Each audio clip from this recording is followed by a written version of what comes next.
Leslie Soule took a gamble that she says eventually forced her from her job as a legal typist with the Agricultural Labor Relations Board. In part 1 of GVWire's report, Soule says after speaking out against the confirmation of board member Genevieve Shiroma, she was suspended. She eventually quit rather than fighting the bureaucracy.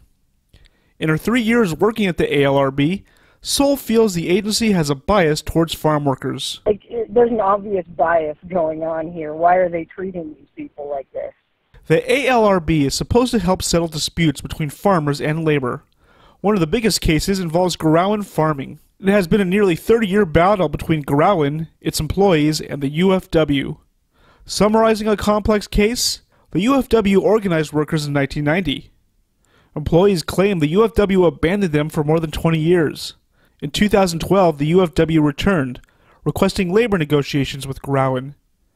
A year later, the employees voted on whether to decertify the UFW as their representatives.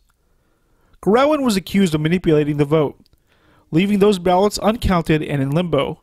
They have since been locked up by the ALRB. I don't know that there's any precedent in the ALRB history of doing things, and it's certainly not in their rules of conduct, that they can just take ballots and lock them away indefinitely and not count them.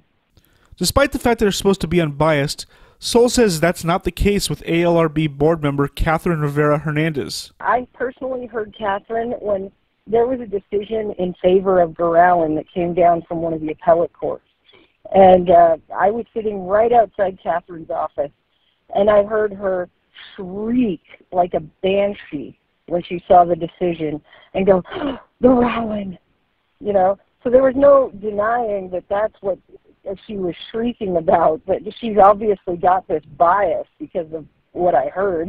GVWire asked Rivera Hernandez for a response. An ALRB spokesman declined on her behalf. David Taub, GVWire.